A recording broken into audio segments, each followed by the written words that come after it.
u drejtuar të paktën turma e qytetarëve e udhëhequr nga lideri i opozitës Sali Berisha. Do të ketë një marshim, do të vijojë marshimi, nuk ka ende një qëndrim, një pozicionim të qartë se nëse do të ketë një ndalesë të radhës, por do të duhet të ndjekim marshimin për të kuptuar.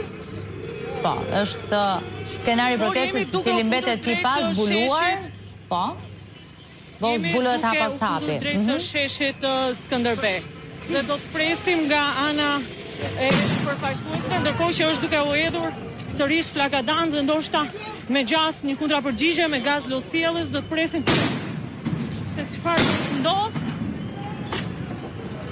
Po, Fation Gjinaj është aty, më pranë vendit ku po hidhen edhe flakadanët, Fation?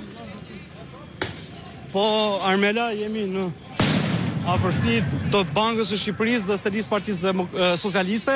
Në fakt, turma është duke qytetarët protestuesit duke marshuar në sheshin Skënderbej dhe policia nisi me hedhjen e ujit nga autoboti, ndërkohë që marshimi vijonte në drejtim të rrugës së Durrësit, ndërkohë që edhe qytetarët të kundërpërgjigjen me flakadan. Jemi përpara godinës së Bankës së Shqipërisë në drejtim të rrugës së Durrësit, ndërkohë që vijon hedhja e ujit dhe gazit lotësielës nga policia. Qytetarë të shumët janë duke marshuar, tashmë i shohim edhe duke vrapuar për shkak të gazit lotësielës në mënyrë masive që hedh policia. Do shohim se cili do të jetë drejtimi që do ndjekë turma. Është totalisht në duke e pa koordinuar, por është një lëvizje spontane. Aktualisht, për shkak të gazit lotësielës dhe ujit me autobote, edhe qytetarët janë të gjendur në befasi, për shkak se marshimi tyre ndoshta me një tentativë për të shpërndar. Kemi kundërpërgjigje me Molotov, janë disa flakadan që hidhen nga protestuesit.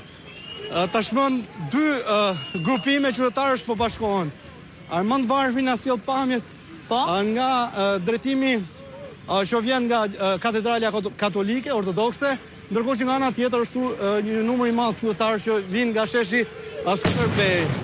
Do shohim se cili do të jetë itinerari i lëvizjes së qytetarëve që janë të shumtë në numër. Jemi në hyrje të rrugës së Kavajës. Do shohim nëse do të jetë drejtimi i tyre kjo rruga apo do të jetë rruga e Durrësit. Ka një kthim. Ka një kthim, janë bashkuar qytetarët me njëri tjetrin. Ka një kthim për të lutem të na sqarosh Fation se kemi pak të vështirë të kuptojmë sa të thësh. Nga Banka e Shqipërisë në drejtim të rrugës Myslim Shyri. E kuptoj. Po, dhe është zoti Noka që ne shohim që bën me shenjë shënjestron për drejtimin ku do duhet të marr grupi i protestuesve. E shohim që kanë bërë ata një kthim në drejtim të Myslim Shyrit, si kundër këtij Fation je duke na raportuar. Ndërkohë kam parë një prani shumë të madhe të efektivëve si dhe forcave shqiponja. Ja, ku i kemi edhe në këto pamje tek selia e Partisë Socialiste. Okej, tani kuptohet se ndjes që po buzëqesh, po isha duke parë një turavrap shumë të madh, një numër shumë mas forcave shqiponja, ka qenë pikërisht ky grup që nuk po kuptoja ku po shkojë, po ja, është e qartë tani. Zelli ka qenë për të mbrojtur selin e Partisë Socialiste. E kuptoj. E qartë. Duhet thënë Armela, pavarësisht të protestave të shumta, në asnjë rast të vetëm nuk ka patur ndonjë incident te kjo seli. Përgjatë gjitha protestave, edhe 12 marsit, ishte pikërisht një protestë që itinerari që ndjekën qytetarët ishte përmes këtij aksi, por nuk pati ndonjë incident tek selia e Partisë Socialiste. Por pavarësisht kësaj, masat janë marrë dhe policët, efektivet e policisë janë gatshëm për ta mbrojtur me gjithçka mundën selin roz. Është duke vijuar marshimi, ka ndalesa duke pritur njëri tjetrin, grupime që janë ndarë në rrugë të ndryshme për shkak të gazit lotësielës dhe autobotëve të ujit, por Me sa duket vendosmëria e tyre është mbi mos proporcionalitetin e